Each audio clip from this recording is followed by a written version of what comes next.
Boa tarde, pessoal. Bem-vindos a mais um Fala Inovação, evento realizado pela Agência USP de Inovação. A gente está aqui mais uma vez para poder discutir como é que a ciência ajuda aí a criação de novas empresas, como é que a universidade atua em diversas frentes para poder fomentar esse crescimento de empresas com essa base tecnológica, porque a gente entende que o crescimento dessas empresas traz valor para a sociedade, por meio de impostos, geração de empregos, bem-estar social, novos produtos. Então, muitos benefícios aí que a gente entende que são importantes, né? E está dentro dos objetivos da Agência USP de Inovação disseminar, né, essa cultura empreendedora na universidade. Então, sem mais, eu queria dar as boas-vindas aos nossos convidados, né? O Leandro Feletti, CEO da Agromakers, que está lá incubado na ExalcTech, né, há 2 anos já, e também o Leandro Silva, que já desincubou, né, tem alguns anos aí, ele vai contar um pouco dessa história, mas também pela ExalcTech. Então, a ExalcTech atua com esse nome desde 2005, mas que começou lá atrás com outra iniciativa nos anos 90, vem aí há muito tempo trabalhando, né, iniciativas dentro dessa área de empresas e inovações no agronegócio. Então, hoje a gente trouxe esses 2 convidados para entender um pouquinho mais desse setor, né, quais são as inovações e os desafios de empreender, né, nesse contexto. Sem mais, acho que podemos começar com a Agromakers, né, o Leandro Feletti aí poder comentar um pouco aí da sua trajetória, como que você chegou até aqui, falar da empresa, e aí depois a gente passa para o Leandro Silva. Boa tarde, professor André. Boa tarde, Tarde. Leandro. Tudo bom? Bom, André, eu sou engenheiro agrônomo, formado em 2001 na Exalc. Esse ano estamos fazendo 20 anos. Essa final de semana vamos comemorar, né? Apesar da pandemia, nossa turma acabou resolvendo se juntar para comemorar esses 20 anos. Logo após que eu me formei, eu já fiz mestrado direto e depois eu fui empreender. Então, eu tive uma empresa, fiquei trabalhando por cerca de 12 anos.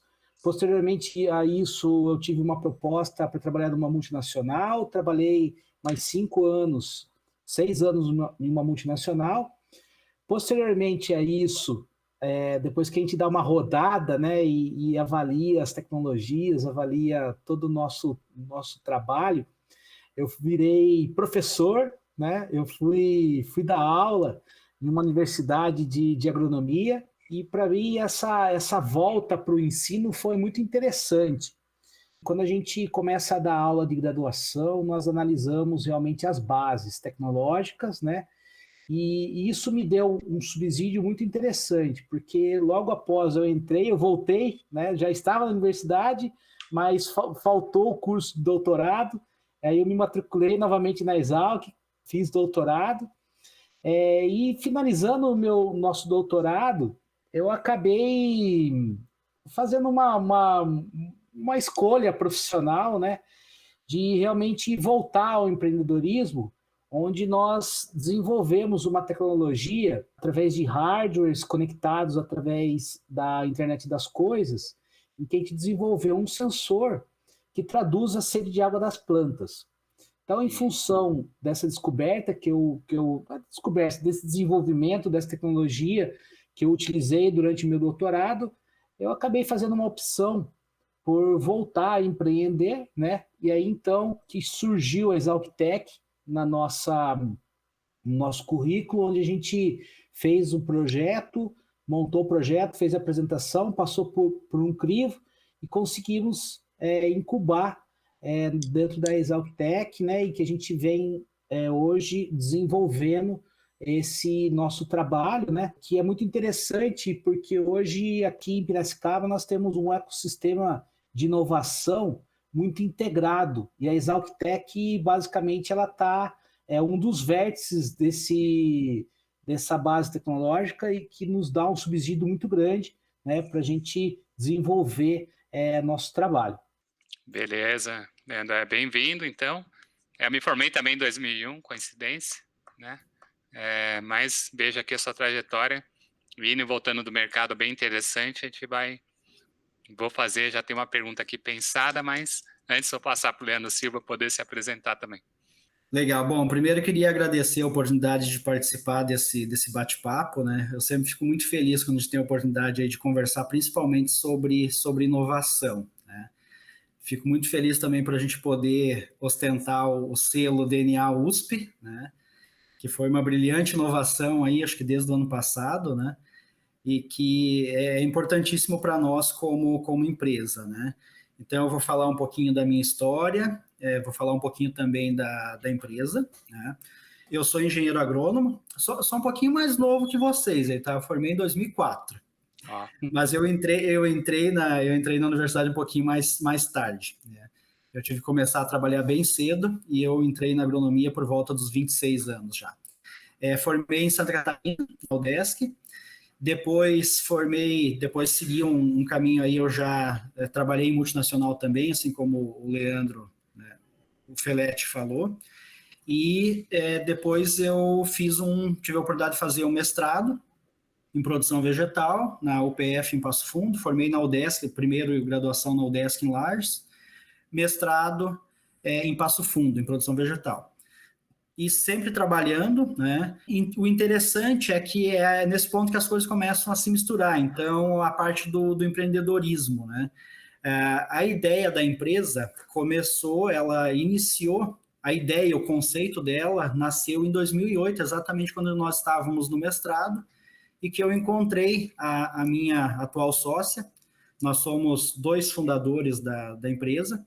Eu vou falar um pouquinho da CL, ela como empresa, né, que é a Cristiane e o Leandro, e depois vou falar um pouquinho também das marcas que a gente tem. Então, nós temos a pragas.com e temos a Life Biological Control. No decorrer da conversa, eu explico um pouquinho melhor sobre elas, mas o ponto importante para quando a gente está pensando em inovação, né, é como a ciência e o empreendedorismo eles se encontram muitas vezes, e foi o que aconteceu no nosso caso.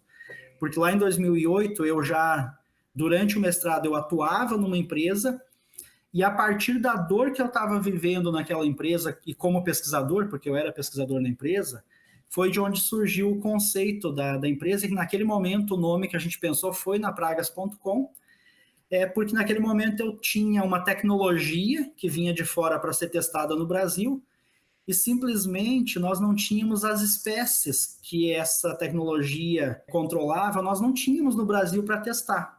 Talvez vocês saibam muito bem que as metas numa empresa privada são bem exigentes, e eu estava com muitas metas naquele ano, isso foi lá em 2008, e não tinha como bater aquelas metas porque eu não tinha os organismos-alvo para testar. Foi então que eu conheci a Cristiane e eu fiz uma proposta para eles, descobri que ela era orientada do professor de entomologia, eles tinham um laboratório de criação de insetos, e eu fiz uma proposta para eles para que eles criassem esses insetos no laboratório, depois eu levava para a minha estação de pesquisa para poder testar a tecnologia que a gente estava desenvolvendo. E veja então que isso era, na época, uma novidade, porque naquele momento eu tinha notícia de uma empresa apenas que fazia essa criação, esse fornecimento de insetos, mas não era o core business deles, eles eram uma empresa de controle biológico que, se sobrasse, eles poderiam fornecer. Então, foi naquele momento que a gente pensou em tornar aquilo um negócio. E um ponto muito importante, né, nessa jornada do empreendedorismo e da preparação é que nós não saímos correndo abrir uma empresa naquele momento, a gente sabia que a gente ainda tinha um caminho a percorrer, então nós estruturamos ainda um período de formação, de ganhar experiência no mercado, e a grande decisão realmente de abrir a empresa foi quando nós conhecemos o ecossistema de Piracicaba. Foi quando ela veio para Piracicaba para fazer o doutorado, eu já estava em Uberlândia, já tinha pego a linha de gestão, então eu já tinha definido por dar continuidade na minha formação na parte de gestão empresarial, porque nós já tínhamos elaborado o planejamento da empresa, embora ela não existisse. Nós já tínhamos até o nome já existia desde 2008, era pragas.com, e em 2013, 14, quando a gente veio para cá, a gente descobriu a Exalctec, descobrimos que a USP tinha uma incubadora de empresas, e em 2015 nós efetivamos e abrimos e fomos muito felizes porque a gente entendeu que foi no momento certo, no local certo, no momento que a gente começou a conhecer a infraestrutura do estado de São Paulo, a gente não teve dúvida que, pelo ecossistema que tinha em Piracicaba, pela forma como a gente poderia posicionar a empresa no mercado, num braço bem inovador e aproveitando todo o ecossistema que a gente conheceu, a gente tomou a decisão. Então, em 2015, nós abrimos a empresa, ficamos incubados até 2018, desincubamos em 2018, e hoje nós estamos com 2 unidades aqui em Piracicaba, as 2. Semana passada nós assinamos o contrato para a 3ª unidade, então nós estamos dividindo 2 unidades sãopragas.com, uma focada em laboratório para pesquisa e desenvolvimento dos organismos-alvo, outra para a parte de serviços em pesquisa realmente, e essa 3ª unidade é totalmente dedicada para a Life Biological Control, que é a nossa produção de organismos para controle biológico.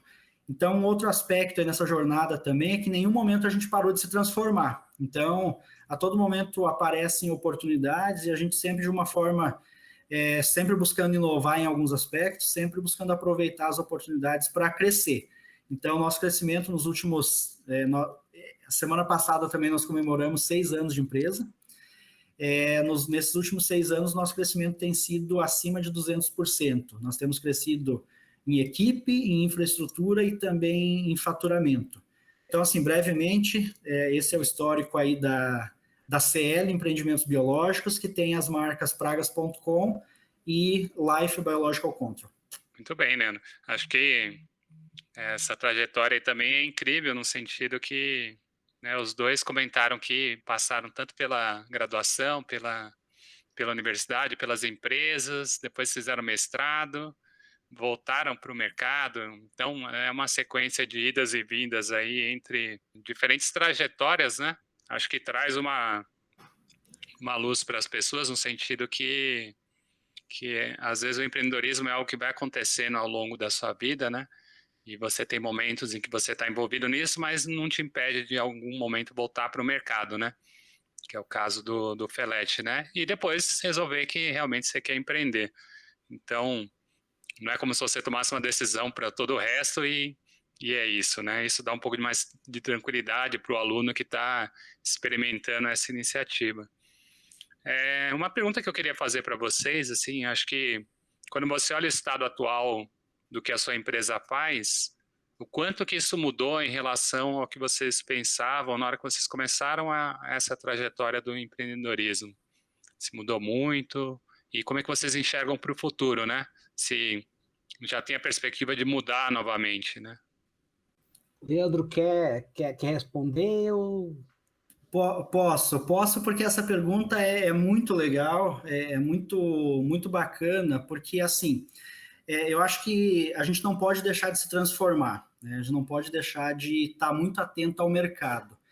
Embora, o ponto importante aí, eu acho que eu vou responder bem diretamente, professor Andrés, nós não mudamos o nosso planejamento, nós continuamos no mesmo norte, mas a gente está a todo momento muito atento ao mercado. E eu acho que essa é a grande... Se a gente pode dizer que a startup tem alguma vantagem sobre as grandes empresas, é a agilidade, né?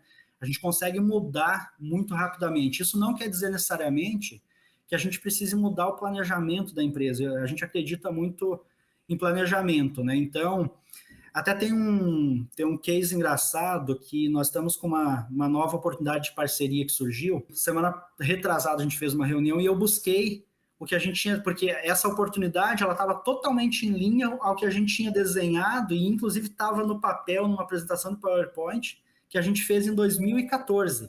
Então, assim, eu acho que a base do crescimento, da sustentabilidade é o planejamento, né?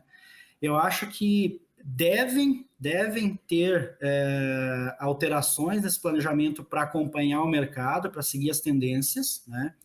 Mas no nosso caso, especificamente, o termo muito usual aí nas startups é pivotar, né?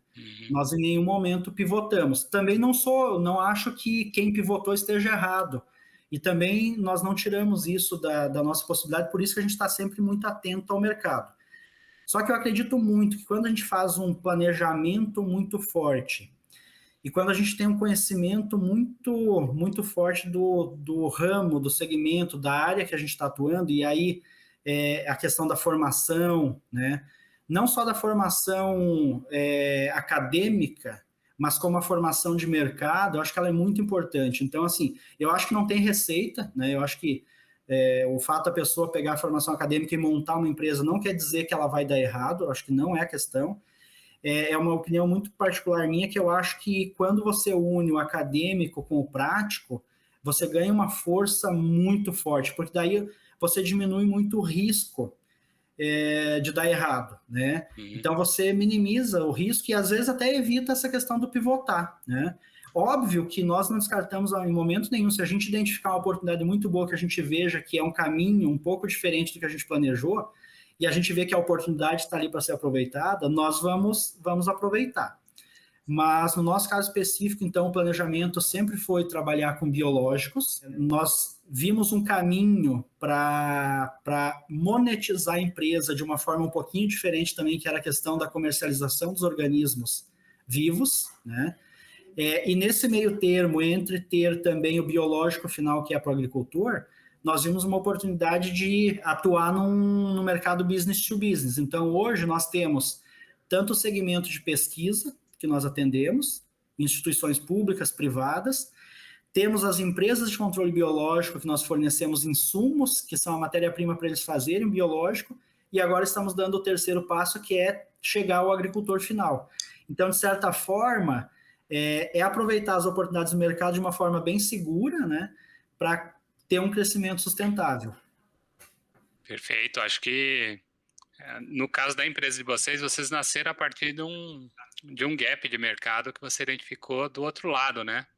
Então, acho que aí fica muito claro, né, para você que aquela oportunidade existe, que você consegue enxergar ela como alguém que conhece muito do setor, né?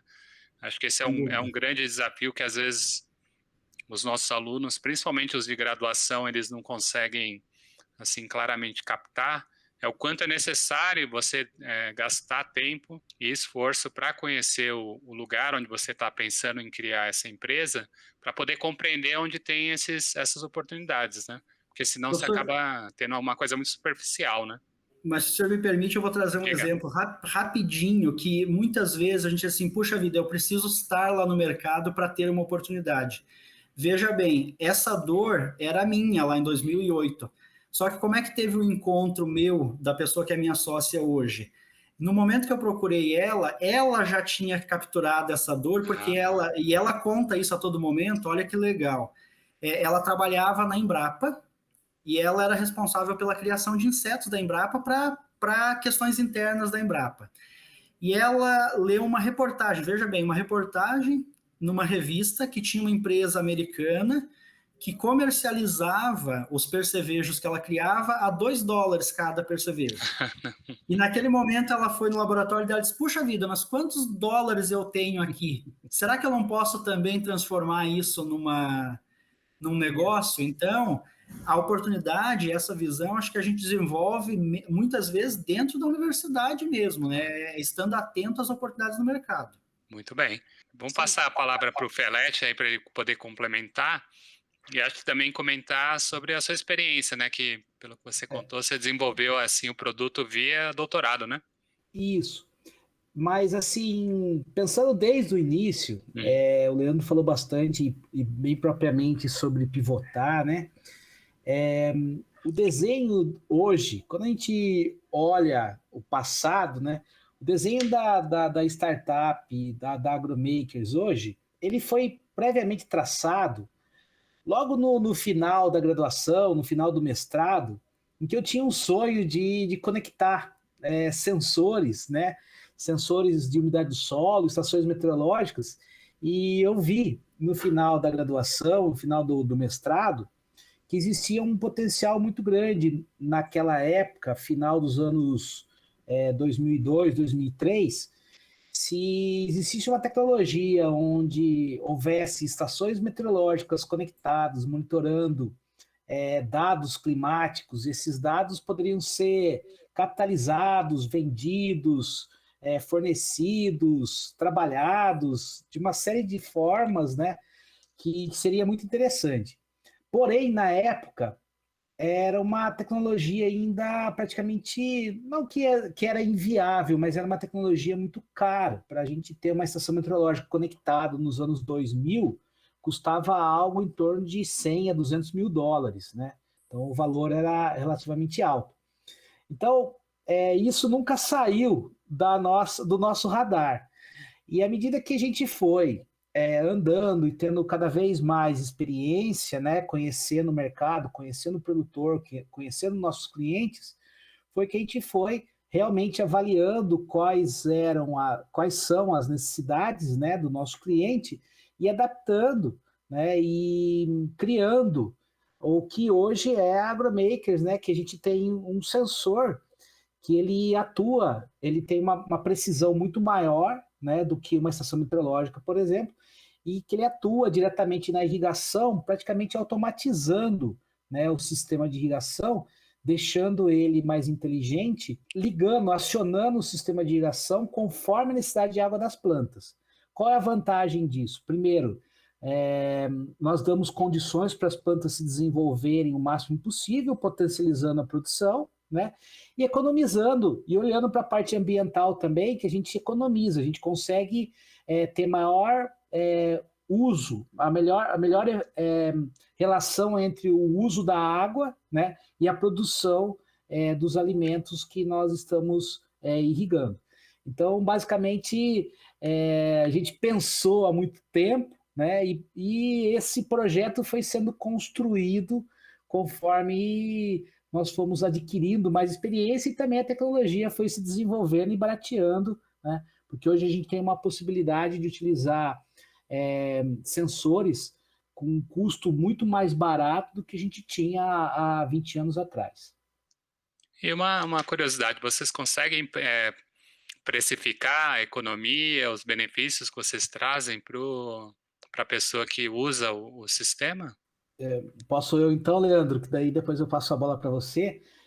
A gente consegue sim, professor, de uma forma. Nós temos alguns estudos, inclusive esse é um dos temas da minha tese de doutorado, né? Que nós, por exemplo, submetemos plantas a diferentes condições de disponibilidade de água. Então a gente avaliou, a gente faz uma regressão entre água e produtividade. Com isso, nós conseguimos identificar qual é o melhor custo-benefício em relação à irrigação. E dessa forma, nós conseguimos contabilizar quais são os benefícios da nossa tecnologia, o quanto de água a gente consegue economizar e o quanto o produtor ele potencializa a produção em relação à utilização da nossa tecnologia. Isso é um efeito muito importante para que a gente demonstre ao produtor o quanto é importante utilizar, né, tecnologia da melhor forma possível. Até porque prova para ele que vale a pena aderir a esse sistema, né? A adquirir o produto. Positivo. Ainda mais passando, esse assunto é bastante oportuno, né? Porque nós estamos passando por uma das secas mais intensas, né, que o Brasil já viu. A gente tem, principalmente aqui no Sudeste, onde nós temos um volume de água armazenado muito baixo, né? E a matriz energética brasileira é em função de água. Então, quanto maior é o uso racional da água, maior é o potencial produtivo, né? Com certeza. Estou vendo aqui que você tem mais um apelo de venda aí já formado, né? Com certeza. Uhum. Leandro Silva, você queria adicionar algo aí nessa discussão? Leandro, esse é o ano de lançar agromakers no mercado aí, viu? É o ano do Save Order, né? O marketing já está feito, né? Uhum. Não, eu acho que no nosso caso a questão da precificação ela vai um pouquinho além do valor em si, do valor financeiro em si, porque nas duas propostas, tanto da Pragas.com quanto da Life, elas são mais no sentido do que, por exemplo, da Life a gente levar um produto mais sustentável para o mercado, né? Então, assim, Eu trabalhei em multinacionais, de OGM, então eu trabalhei com biotecnologia, trabalhei em multinacionais de químicos, e eu tenho uma formação técnica muito forte, né? Então a gente sabe muito bem que para a gente produzir a gente precisa de ferramentas, né? Então, aderir a um discurso de que, puxa vida, precisamos reduzir o uso de agrotóxicos, não é bem por aí, né? Porque a gente sabe que eles são uma ferramenta importante dentro de um sistema de manejo, mas o fato é que a gente está desenvolvendo produtos que são biológicos, né? Então, assim, a gente sabe muito bem, conhece muito bem a importância de cada tecnologia que é utilizada adequadamente para fazer o produtor produzir mais, né? Mas, sobretudo, a gente sabe exatamente que o biológico ele tem uma vantagem quando comparado com os defensivos tradicionais, que hoje são a base do manejo, né?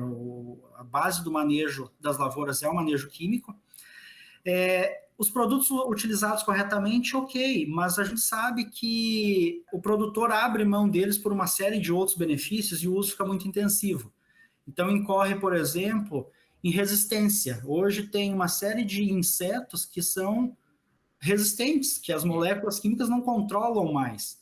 Então, o biológico ele tem uma série de vantagens, tanto do ponto de vista econômico quanto de eficácia, de serem uma alternativa eficiente para combater essas causas de resistência e, sobretudo, relacionado à sustentabilidade, serem produtos mais, até mesmo de não agredirem a saúde humana. Então, essa é a proposta da Life, né?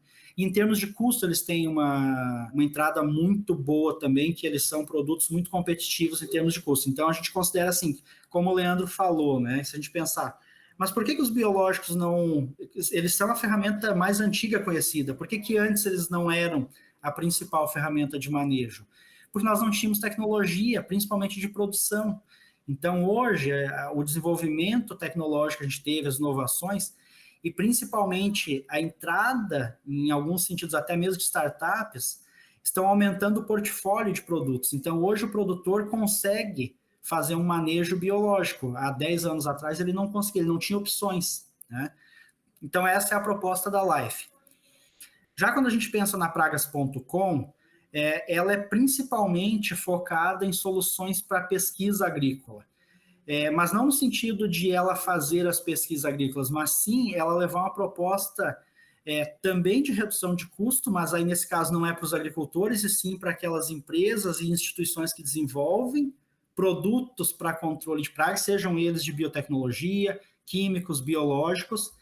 E aí a proposta da Pragas é, sim, reduzir custo, mas, sobretudo, viabilizar e incrementar, aumentar, acelerar o desenvolvimento de novas tecnologias, porque, partindo da minha dor, né, eu ia ficar 2 anos sem realizar uma pesquisa porque eu não tinha organismo-alvo, então eu não ia saber que aquela tecnologia funcionava. E aquilo ali não é só tempo de desenvolvimento, é custo também. Então, para os nossos clientes atuais, a principal vantagem para eles é reduzir o tempo de desenvolvimento de um produto por acelerar as pesquisas. E isso, assim, a gente tem levantamentos que as empresas economizam mais do que 100%, né? Mais do que 100% do que elas iriam gastar. Então, elas têm uma redução aí de, se iam gastar 200, gastam 100, por viabilizar que a pesquisa possa ser feita em qualquer época do ano, porque a gente sabe que a ocorrência das pragas é sazonal, de acordo com as culturas. Então, nós possibilitamos que em qualquer época do ano as pesquisas sejam feitas. Nós possibilitamos que as pesquisas sejam feitas em qualquer lugar do Brasil, não apenas onde a praga está ocorrendo, né? Basta ter condições laboratoriais, pessoal, equipado, que as pragas não faltam mais, graças a pragas.com. Muito bem, vejo aí que vocês estão afiados aí com várias opções de como apresentar o produto. E o que eu queria destacar aí dos 2 comentários foi esse viés de olhar essa nova dimensão da sustentabilidade, que muito preocupa não só os indivíduos, mas também as empresas, né? Então é mais um fator que as empresas estão levando em consideração na hora de tomar a decisão. A gente tem uma pesquisa aqui, uma pergunta do Nelson, lá do Paraná, que ele mandou no chat, perguntando assim, se vocês teriam talvez dicas sobre como procurar investidores, como é que vocês vivenciaram esse processo na jornada de vocês. Andrés, hoje a gente tem uma série de opções, né, de investimentos. Primeiro são as agências de fomento, né? Aqui em São Paulo nós temos FAPESP, através do PIP, né? Você cria uma ideia e submete a FAPESP ele financia algumas pesquisas de desenvolvimento, e nós temos algumas opções privadas, né? Por exemplo, nós somos um dos nossos sócios é a WBGI, que é uma empresa de fomento e capital seedling, né, que nós falamos, em que eles nos ajudaram, eles entraram como sócio. A gente já está acostumado, o que eu sempre falo é o seguinte: nós, brasileiros e empreendedores, a gente já está acostumado a bater o escanteio, correr para cabecear e pegar no gol, né? Agora, apitar o jogo também a gente não consegue. Então, é importante quando nós estamos ainda numa fase de evolução, como eu já tinha uma experiência de empreendedor, foi nos oferecido, além do capital, foi nos oferecido uma série de benefícios que nos auxilia muito no desenvolvimento inicial da empresa, inclusive para captar, né, novos investimentos. Então, são fases que o empreendedor ele tem que, quando se pensa hoje em startup, são diferentes fases em que a gente não onera uma porcentagem muito grande do capital. Inicialmente, a gente utiliza uma porcentagem grande do percentual da empresa para ser dividida entre os sócios, e posteriormente vai sendo diluído conforme os investidores vão entrando, né? O Leandro também tem aí uns cases de sucesso muito interessantes que ele pode até falar melhor do que eu sobre isso, né, Leandro? Na verdade eu tenho duas notícias para o Nelson, né, que perguntou, né? Uhum. Eu tenho uma notícia boa e uma ruim. Eu não estou falando diretamente com ele, então eu vou decidir qual que eu dou primeiro. Eu acho que eu vou dar primeiro a notícia boa, né, para motivar. Que a notícia boa é que, assim, não falta dinheiro para investimento no Brasil, seja ele público ou privado. A gente nunca teve num momento tão bom para captar investimento, né? A notícia ruim é que o caminho é árduo, não é fácil conseguir investimento. Mas, assim, o fato é que existe mais dinheiro para investimento hoje do que bons projetos. É o que a gente ouve, vê e vivencia na prática. Então, assim, o caminho que o Leandro falou, o Leandro da Agromakers falou, eu acho que é esse mesmo, né? Tem N instituições, cada estado, o Nelson, você falou que é do Paraná, né? Cada estado tem as suas agências de fomento, eu acho que é um bom caminho, assim como tem a FAPESP aqui em São Paulo, deve ter a instituição lá do Paraná, e todos os estados têm, além do que existem outras instituições também de fomento, né? CNPq, BNDES, aqui em São Paulo tem a Desenvolve, existe a FINEP, que é um bom órgão aí nacional, nós somos investidos da FINEP. Como o Leandro falou, existem N hubs de inovação que funcionam como aceleradoras e tem recurso para investir. O aspecto ruim, o aspecto difícil da notícia ruim que eu citei é que precisa ter um bom projeto, né? E, sobretudo, precisa ter paciência também, não dá para ser muito querer o resultado muito rápido, porque vai exigir muita conversa, vai exigir muito pitch, muita apresentação. Não é só ter um PowerPoint bonito. É importante, tem que ter o PowerPoint bonito, mas não é só ele. Vai ter que ter uma boa apresentação, vai ter que ter um bom embasamento. Vejam bem, eu citei o nosso caso como exemplo. Nós tivemos a ideia em 2008, nós efetivamos ela em 2015. Uhum. Então, assim, a gente tinha muito claro, nós não tínhamos histórico da nossa família, de nenhum dos dois lados, dos dois sócios. Nós fomos os primeiros que abriram um negócio na família. Então, nós não tínhamos em quem buscar informação, buscar conselho, né? E aí o ponto que o Leandro trouxe é muito importante, se associar a uma incubadora é importante, buscar os hubs de inovação, as aceleradoras, né? No nosso caso, a gente viu que era o momento certo no momento que a gente descobriu o ecossistema de Piracicaba. Então, assim, são coisas que, para dar os primeiros passos, são importantes. É importante não ter muita sede ao pote com muita ansiedade, e ter paciência, porque para pegar financiamento, seja ele público ou privado, existe uma parte burocrática muito forte, vai ter que preencher muito papel, vai ter que elaborar projetos, então tem que ter paciência para não desanimar ao longo do caminho, que a gente viu muitos colegas nossos que desanimavam no percurso porque não queriam preencher tanta papelada, não queriam passar por tanta burocracia. A gente responde muita pergunta, tem que estar preparado para responder perguntas exaustivamente e tem que ter paciência e tem que entender se colocar no outro lado, porque o outro lado também está colocando o dinheiro dele em risco. Então, entender o outro lado também para conseguir ter sucesso nessa captação, né? Perfeito, ótimas dicas aí. Acho que resiliência e empatia, né, para entender os atores envolvidos, né? Pessoal, a gente está se aproximando aí do final do nosso evento, mas antes de encerrar, eu queria passar a palavra para vocês poderem fazer um último comentário para o nosso público e se despedir. Gostaríamos de agradecer bastante, né, e nos colocar à disposição da USPIN e qualquer outra parceria necessária. A gente está inteiramente à disposição para participar desses eventos, né, ou caso alguém tenha interesse pela tecnologia e quiser alguma informação a mais, a gente também está inteiramente à disposição aí. Obrigado pela oportunidade e um abraço a todos.